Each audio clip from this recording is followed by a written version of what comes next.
हर हर महादेव, देवों के देव महादेव के चरण में प्रणाम करता हूँ। दुर्गा माँ के चरण में प्रणाम करता हूँ। सरस्वती माँ के चरण में प्रणाम करता हूँ। गणेश भगवान के चरण में प्रणाम करता हूँ। गुरु भाई गुरु बहनों के चरणों में प्रणाम करता हूँ। एक गांव में रोहन नाम के एक किसान रहता था। वो बेचारा बहुत ही गरीब था। उसका 2 बच्ची थी। बेचारा काम करने के लिए दोनों बेकत बाहर जाता था, कमा के लाता था तो खाती थी। एक दिन के बाद हुआ कि उसकी मम्मी बोली, जो रोहन है किसान उसका औरत, कि बेटी अपने बेटी से कि बेटी अगर किसी तरह हमको कोई कारणवश मृत्यु हो जाएगी तो तुम अपने छोटी बहन को पालन पोषण कर लेगी ना। इतना बात सुनकर उसका बेटी के आंख में आंसू बहने लगा और बोली, माँ क्यों ऐसी बात बोल रही हो। तो उसकी माँ बोली कि क्या करूं बेटी, कोई नहीं जानता है कि भगवान के लिखा कब किसको हो जाएगा ये, इसीलिए मैं तुम अभी छोटी है इसलिए समझा रहा हूँ। उसकी बेटी बोली कि नहीं माँ, ऐसा नहीं बोलिए। हो न कारण बस उस दिन काम पर गया। उसका तबीयत थोड़ा दब था और अपना मजदूरी कर रहा था, काम खेत में कर रही थी दोनों। उधर से सेठ जी आया तो देख रहा इसका तबीयत दब है तो झुनझुनाल था। तो बोली कि क्यों, फ्री में तुमको क्या हम काम करने के लिए दे रहा हूँ पैसा, जो क्यों नहीं काम करे ढंग से। कहे इसकी मालिक जो देखिए ना थोड़ा तबीयत ठीक नहीं लग रहा चक्कर ऐसा लग रहा है। तो कह रहा है कि क्यों तो काम पर आ गई, और इसी बोलते बोलते उसको एक लात मार दिया। बेचारी बेहोश होकर गिर पड़ा। उधर से जो सोहन था उसका पति, वो भी दौड़ा हुआ आया और बोला कि क्यों आप मार रहे हैं, बहुत होगा तो आपका मजदूरी आज के दिन का नहीं दीजिएगा, और क्या कीजिएगा, इसको मारने का आपका अधिकार कैसे है। उसने गुस्सा में उसको भी मार दिया, वो भी बेचारा गिर गया। इसी कारण बस सोचिए कि दोनों को वहां मृत्यु हो गया। अब ये दोनों बेटी था जिसको शाम के खबर आया कि तुम्हारा पिताजी का मृत्यु हो गया है। अब बेचारी दोनों लड़की थी और रोते पीटते वहां से गया उसके पास, अपने माँ पिता के पास। उससे कह के बहुत रोने लगे, लेकिन क्या कीजिएगा, भगवान के लिखा कौन मिट सकता है। जब वहां से उसका बच्ची आई और फिर अपना किसी तरह काम क्रिया करने लगी, लेकिन उसका जो किसान था वो बहुत हरामी था। देखा कि इतना कर दिए तो इसको कुछ न हमको कर सका, कुछ न बिगाड़ा, तो अब क्या बिगाड़ेगा।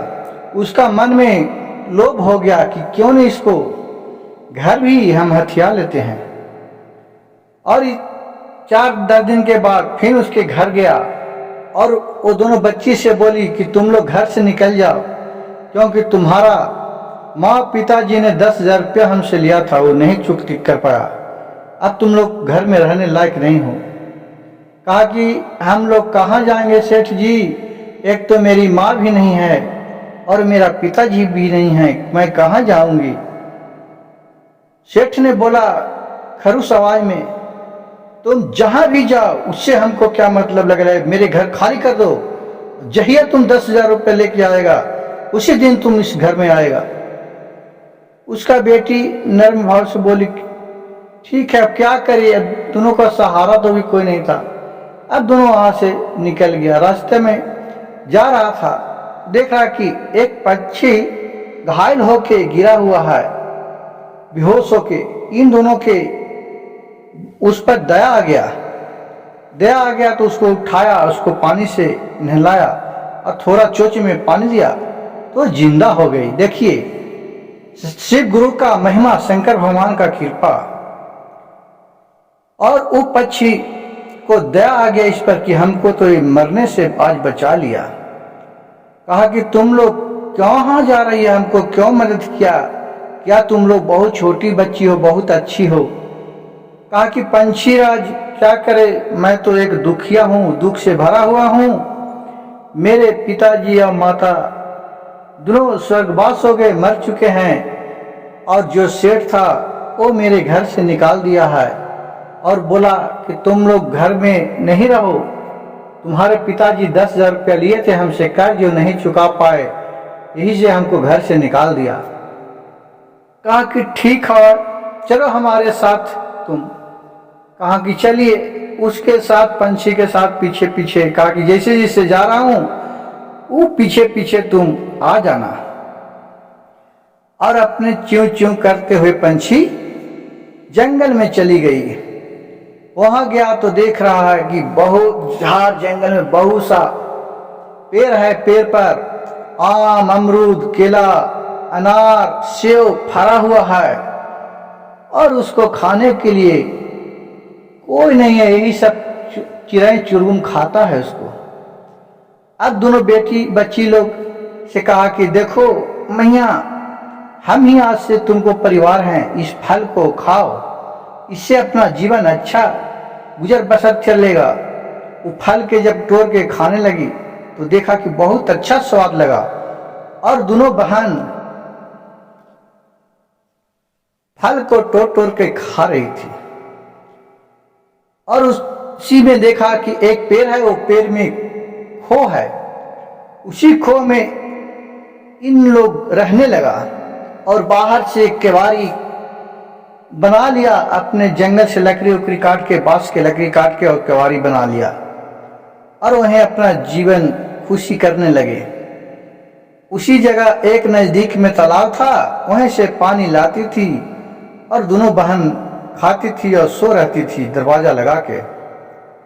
उसी तरह कुछ दिन बीता। एक दिन उसकी छोटी बहन ने पानी लाई बाल्टी में, और उसमें क्या किया कि इसका एक फल का रस गार के देखा, तो रस पीने में और अच्छा लगने लगा, बहुत स्वादिष्ट लगने लगा, क्योंकि जंगल में खाद खली नहीं पड़ता है, वहाँ अच्छे अच्छे फल होते हैं। और वहाँ से देखा अच्छा, तो सोची कि दोनों बहन बोली कि बहन लोग, हम लोग बेचने जब इसको बाजार में जाएंगे तो अच्छा दाम मिलेगा, और उसी से हम लोग घर मकान बनाएंगे और रहेंगे, और उसका सेठ के पैसा दे देंगे। दोनों बहन कहा कि ठीक है। उसी तरह डेली डेली उन लोग ले जाके एक दिन बेचा, बाजार में दुकान लगाया, दुकान पर रस बेचने लगा। जो भी रस पिए कहे कि वाह वाह बहुत अच्छी रस है। बहन कहाँ से बनाई है बच्ची छोटी, कहाँ से लाई है, क्या चीजें बनाती है। तो इन लोग बोला कि अंकल, पापा, भैया आप लोग पीजिए ना, आप लोग उससे क्या मतलब है, आप लोग पीजिए। तो ठीक है, तुम रोज रोज लाना, हम रोज पीऊंगा। और उसी तरह करते करते ढेर सा पैसा कमा लिया, और फिर सेठ के पास जाके अपना गिरवी जो घर था उसको पैसा देके छुड़ा लिया। वो सेठ को जब पैसा दिया तो उसको भी लोभ हो गया कि पैसा इतना छोटी बच्ची कहाँ से ले लाया। कहा कि ठीक है, और घर छोड़ा, फिर अपना काम पर धीरे धीरे आया, और पीछे पीछे सेठ भी आ गया।